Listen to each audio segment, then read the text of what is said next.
অবশেষে চট্টগ্রাম বন্দর বিদেশিদের হাতেই চলে যাচ্ছে। এটা নিয়ে অনেক আলোচনা হয়েছে, অনেকে প্রতিবাদ করেছেন, কিন্তু কোনো প্রতিবাদেই কোনো কাজ হলো না। বাংলাদেশের অন্তর্বর্তীকালীন সরকার একগুঁয়ে অবস্থানে আছে।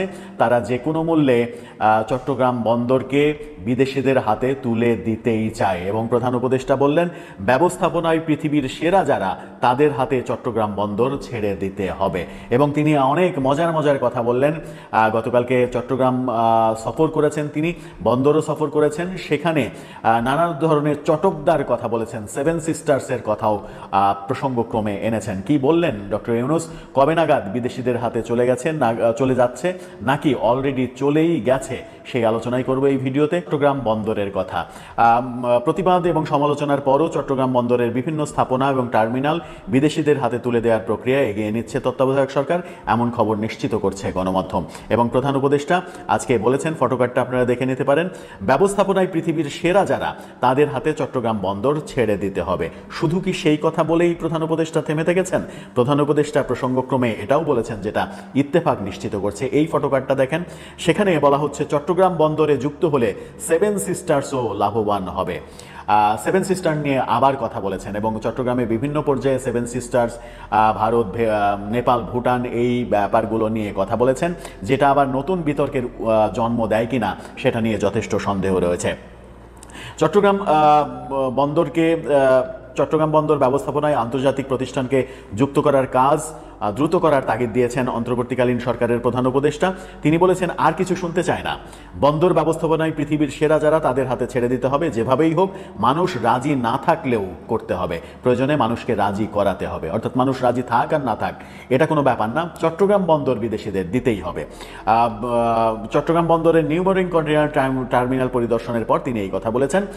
তিনি চট্টগ্রাম বন্দরের পরিবর্তনের শ্লথগতি দেখে দুঃখজনক সেটাকে বলেছেন এবং তিনি এক পর্যায়ে বলেছেন যে লুৎফে সিদ্দিকীকে, তার বিশেষ সহকারী, দায়িত্ব দিলাম, এটা তোমার দায়িত্ব, যেমনে পারো মেরে ধরে এটাকে সোজা করতে হবে, এটাকে সত্যিকার বন্দর হিসেবে তৈরি করতে হবে।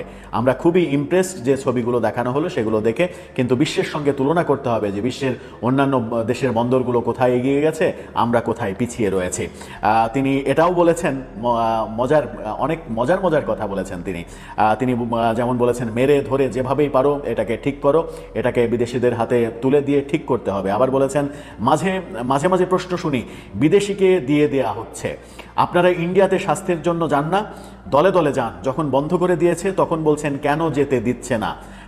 কাগজ উল্টালেই দেখা যায় নেতারা চিকিৎসার জন্য সিঙ্গাপুরে যাচ্ছে, ব্যাংককে চিকিৎসার জন্য যাচ্ছে, কিন্তু বন্দরের কথা যখন আসে, না এখানে কেউ আসতে পারবে না।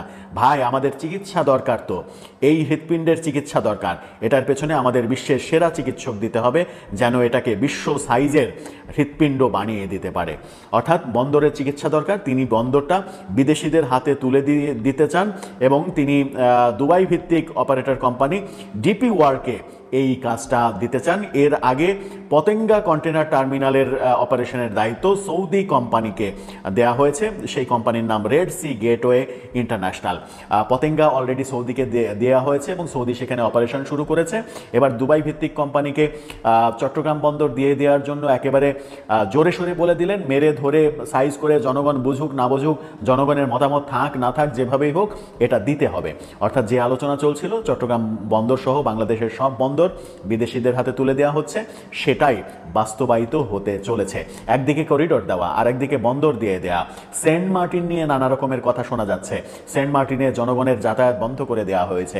কি হচ্ছে সেখানে?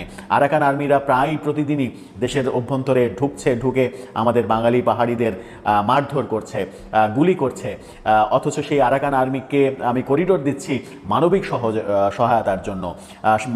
মায়ানমার সামরিক জান্তা যদি আমাদের বিরুদ্ধে বেঁকে বসে, তাহলে একটা যুদ্ধাবস্থা তৈরি হতে পারে।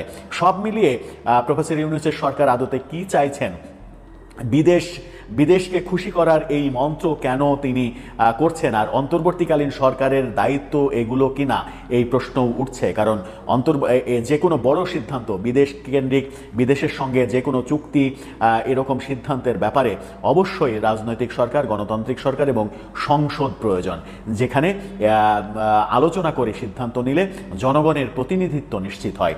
কিন্তু অন্তর্বর্তীকালীন সরকার এই যে বড় বড় সিদ্ধান্ত নিতে চলেছে, এটা বুমেরাং যদি হয়ে যায় তাহলে এর ফল বহুদিন নেগেটিভলি আমাদের ভোগ করতে হবে। দর্শক, আপনার কি মনে হয় চট্টগ্রাম বন্দর করিডোর সব মিলিয়ে প্রফেসর ইউনূসের মিশনটা আসলে কি করতে চাইছেন তিনি? আপনার মতামত জানিয়ে লিখতে পারেন আমাদের কমেন্ট বক্সে।